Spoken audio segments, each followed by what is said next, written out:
En quoi cette notion est importante de parler ici? Lo tevaru esh bechol mojvotechem beyom Shabbat, pendant Shabbat, vous n'allumerez pas de feu. En quoi cette notion est importante? Deuxième partie de la vidéo. Pourquoi il ne faut pas allumer de feu Shabbat? Et là-dessus, on est sur quelque chose de phénoménal. En réalité, on l'a compris. Le jour du Shabbat, d'abord, 6 jours, le monde a été créé en 6 jours. Le 7e jour, il n'y a rien qui a été fait. Chachamim nous explique que c'est tout l'inverse. On l'a vu déjà dans Bereshit, je veux dire, parce qu'encore une fois, 5 fois Shabbat a été mentionné dans le passé, avant cette paracha-là. Ce qui se présente ici, c'est que le feu représente 2 choses. D'une part, la Neshama en elle-même.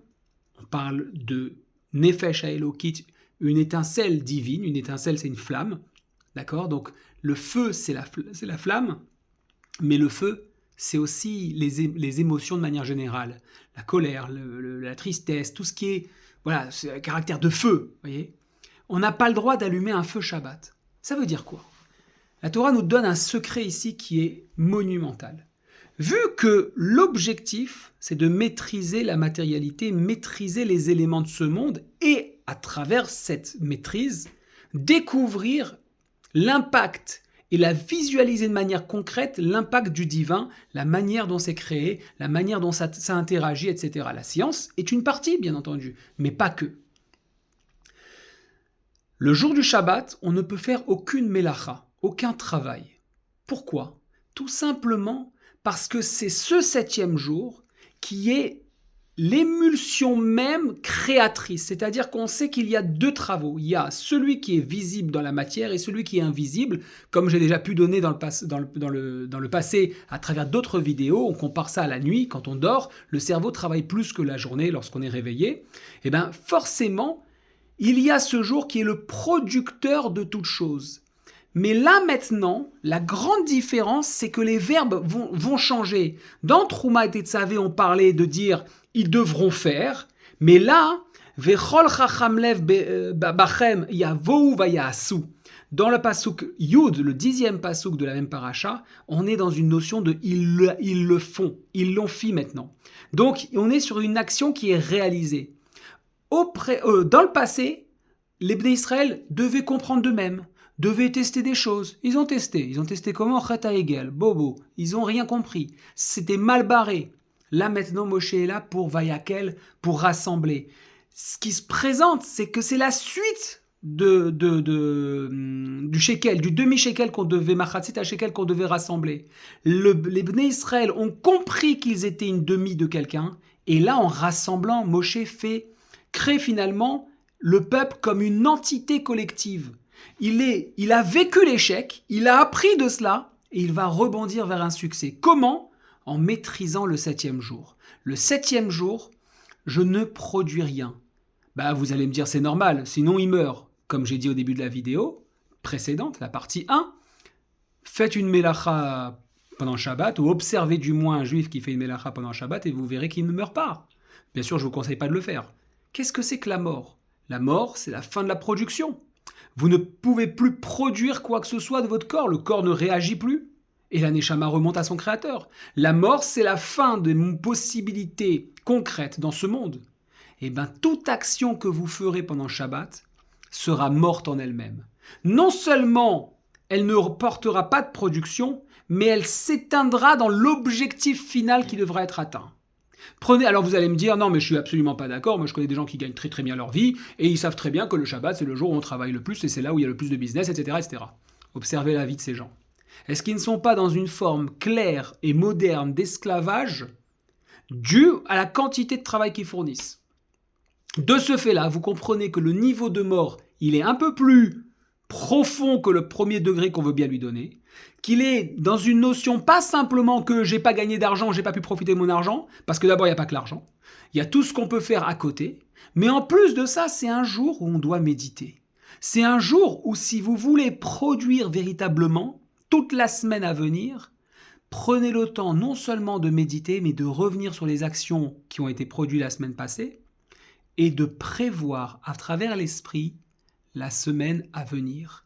Là, sans rentrer, attention que je n'ai pas dit ce que je n'ai pas dit, ne me faites pas dire ce que je n'ai pas dit, sans rentrer dans une réflexion gashmi, c'est-à-dire, alors il faut que j'aille voir ce client, il faut que j'aille changer le camion, réparer ci. Non, là on est sur des projets non spirituels. Et donc non spirituels qui s'éloignent de toute énergie positive ou énergie constructive de ce qu'on voudra faire. Mais par contre, prendre le temps de se dire, cette semaine je me suis fâché plusieurs fois, je me suis mis en colère, j'ai été triste, comment je peux corriger ça? Je fais rentrer de la joie en moi. Je m'améliore dans ma réflexion, je me donne de la confiance, je me libère de toute influence extérieure, de temps. Et c'est ça le Shabbat. On se libère de toute influence de temps. On se libère de toute influence de matériel, puisqu'on n'a pas le droit d'utiliser la matière. Pourquoi? Pour ne pas se retrouver dans cette influence. Attends encore 2 mails, attends encore un film, attends. On est influencé de rien, on se focus pour libérer un maximum d'énergie, attirer l'énergie de la Terre, de l'univers, que le Créateur du monde a mis dans ce monde, pour qu'ensemble, on puisse faire partie de ce collectif et être dans cette entité collective qui nous permet de produire. En sachant quoi? Que sans l'autre, nous ne sommes rien. Alors ici, on peut comprendre Sheshet Yamim Ta'aseh Melacha, ou Vayom Hashevi Yelachem Kodesh Shabbat Shabbaton Lachem. Dernièrement, une personne que je connais m'a dit moi je fais pas Shabbat. Je lui ai dit si tu fais pas Shabbat, si tu n'es pas dans une conscience de Shabbat, en réalité, tu détruis tes semaines. Et plus que ça, tu détruis ta propre existence. C'est-à-dire que tout ce que tu vas produire pendant ce Shabbat va venir mot yumat ou kol haoseh bo melacha yumat. Tout ce travail-là va mourir. Il ne sera jamais productif. Alors qu'est-ce que tu peux faire? Alors soit tu rentres dans une culpabilité absolue et tu arrêtes tout et tu ne vis pas. Mais ce qui n'est aussi pas bon, parce que cette culpabilité, c'est une forme claire d'influence, une influence par un ressenti, et on n'en veut pas. Un hébreu, il est libre par définition de toute chose. Alors commence par bénir le Shabbat. Commence par marquer le coup. Commence par t'arrêter vendredi soir, prendre une bouteille de jus de raisin ou de vin idéalement, de faire la bracha Baruch Ata Adoshem et Kadesh HaShabbat avec le Kiddush, évidemment, Yom HaShishi Vayichulu HaShamayim, où tu reconnais à l'intérieur de toi, à l'intérieur de ton cœur, de ta tête, et tu donnes un signal aux énergies extérieures qui est monumental et que tu invites cette bénédiction à venir dans ta vie, à venir dans ton quotidien, en reconnaissant que ce jour existe, que ce jour est là et que tu dois t'arrêter. Ah, tu as un moment de faiblesse, c'est une chose, on verra plus tard. Ah, tu n'as pas encore tout compris, c'est une chose, on verra plus tard, un pas après l'autre. Mais commence par faire ce kiddush, commence par bénir ce jour et à prendre 10 minutes de méditation. C'est pas cher payé et ça apporte tellement. Maintenant, on comprend véritablement qu'est-ce que ça veut dire que rassembler, créer cette unité collective que représente le peuple juif, parce que tous ensemble, c'est chaque petite étincelle divine qu'on a comme Neshama qui se ravive, et on ne va pas allumer de feu. On ne va pas partir dans des extases pas possibles, dans des projets, et on est empathie sur toutes sortes de choses, où on s'excite, ou bien on s'énerve, on se fâche, on est triste le Shabbat, rien du tout. Même la Neshama, on la laisse tranquille. Même la Neshama, on lui laisse la possibilité de se redynamiser. Le feu, tu ne l'allumeras pas. Tes sentiments matériels, tu les laisses tranquilles. Ta Neshama, tu la laisses tranquille. Et tu laisses les choses se faire pour être productif. Quand tu fais une tâche, tu la produis, tu fais ton mail, ensuite tu attends que ton client il te réponde. Tu ne commences pas à le harceler non-stop. Le Shabbat, tu laisses le temps se faire et les brachot arrivent à celui qui veut voir. Qu'est-ce qui est marqué un petit peu plus tard? Tu vas rassembler, je ne sais plus où c'est, je vais vous le trouver tout de suite. C'est pas grave. Vechol chacham lev bachem yavu vayasu kol asher tziva Hashem. Ce sont ceux qui étaient chacham lev, les personnes intelligentes. À savoir que ce succès, cette capacité d'apprendre à de l'échec et cette capacité de comprendre la puissance de Shabbat n'est pas pour tout le monde. Akadosh Baruch Hu va inviter Moshe en lui disant tu choisiras ceux Kol nediv libo, voilà, pasuk he, la moitié de yud au passage. Kechu meitrem trumat lachem, vous prendrez cette trouma, je ne sais plus comment on traduit ça, cette partie pour Akadosh Baruch Hu, ce prélèvement pour l'Éternel, toute personne au cœur généreux l'apportera. J'aime pas cette traduction, Kol Nediv Libo, une toute personne généreuse, tout celui qui aura cette qualité de cœur.